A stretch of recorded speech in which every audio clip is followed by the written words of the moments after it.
Rejoice in what you have. Gratitude, wisdom, and the Stoic mind. Introduction. In a world that glorifies ambition, celebrates success, and thrives on comparison, it takes uncommon strength to be content. The quote, "He is a wise man who does not grieve for the things which he has not, but rejoices for those which he has," attributed to Epictetus, is not a call to complacency, but a call to clarity.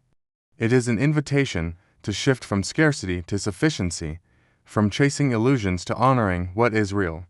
In this essay, we will journey through the Stoic concept of gratitude, analyze its relevance in our hyper-materialistic age, draw insights from modern psychology and ancient philosophy, and finally, explore how to live this wisdom practically in the 21st century. Over the next, we will explore why modern culture makes us feel like we're never enough, the roots of gratitude in Stoicism, Buddhism, and cognitive science, how social media distorts our perception of what we lack, why grief for what we don't have is a subtle form of self-torture, how real fulfillment comes from rejoicing in what's already ours. Let's begin. Part 1. The Stoic Roots of Gratitude. 1. Epictetus and the Paradox of Power. Born a slave, Epictetus had every reason to be bitter. But he wasn't. Instead, he became one of the most profound voices of wisdom the world has ever known. His core teaching, focus only on what you can control and your mind is chief among them. He taught that freedom comes not from wealth or status, but from attitude, and gratitude is a pillar of that freedom. To grieve what we lack is to enslave ourselves to fantasy. To rejoice in what we have is to return to the present moment, the only place real life happens. 2. The Stoic Inventory. The Stoics recommended a daily inventory, not of goals, of blessings. Do you have your health? Do you have people you love? Do you have today? Then you have enough. As Marcus Aurelius wrote, very little is needed to make a happy life. It is all within yourself, in your way of thinking. Part 2. The Comparison Trap. 1. How modern society breeds discontent. Consumerism works by making you feel inadequate. The promise of marketing is simple: you will be happy when you buy this, achieve this, look like this.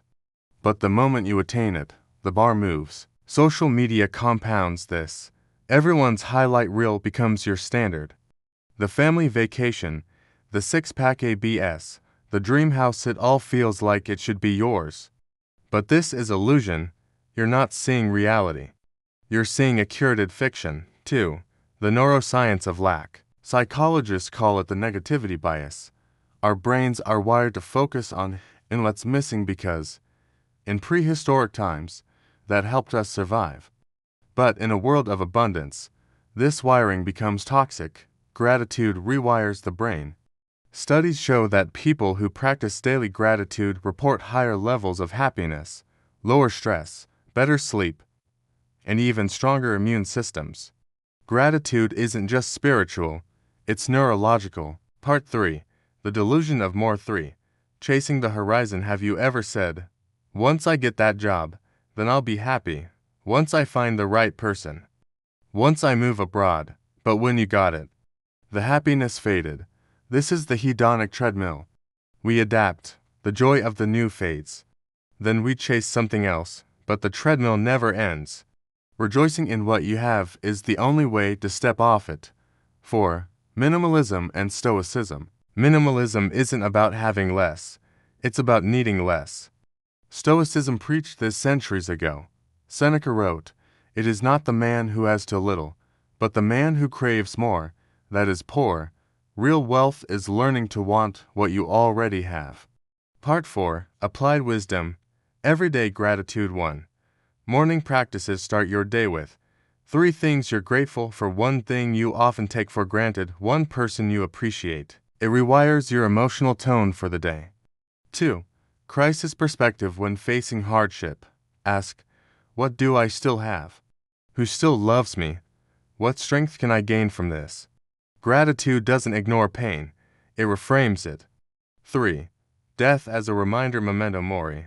Remember that you will die. That sounds grim, but it's freeing.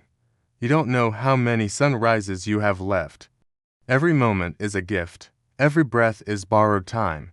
Rejoice in what you have not because it's perfect, but because it's temporary. Part 5. Cross-Philosophical Reflections 1. Buddhism, craving is suffering. The Buddha taught that suffering arises from tanha craving. The more we want what we don't have, the more we suffer. Gratitude is the antidote. Mindfulness is the method. Be where you are. Love what you have. Let go of what you expect. 2. Confucianism, joy in simplicity. Confucius said, "The superior man is modest in his speech, but exceeds in his actions. Modesty in life leads to peace." Confucian thought emphasizes familial love, respect for elders, and cherishing the simple rituals of daily life. 3. Christianity and the heart of thanks. The Bible says, "In everything give thanks." Gratitude is central to spiritual transformation. It's not the path to more, it's the proof you already have enough. 4. Existentialism, choose meaning now. Sartre and Camus argued that life has no inherent meaning, so we must choose it. Rejoicing in what you have is a radical existential act. It says, I choose to love this life. Not later. Now. Part 6. Real-world examples. 1. The refugee who smiled. A Syrian refugee named Omar lost his home, his job, his country. He fled with nothing, yet in the camp, he said, I have my children. I have my faith. I still have my voice. So I smile. That is wealth. That is wisdom. 2. The CEO who stepped back. Laura ran a Fortune 500 company. Burned out and miserable, she stepped down. Now she teaches pottery. I earn less, she says, but I live more. Her joy comes not from titles, but from time. 3. The patient who knew time. Diagnosed with terminal cancer, Marcus had months to live. Instead of despair, he wrote thank you letters to everyone he knew. I don't grieve what I won't see, he said. I celebrate what I did. Part 7. Modern practices for a grateful life. 1.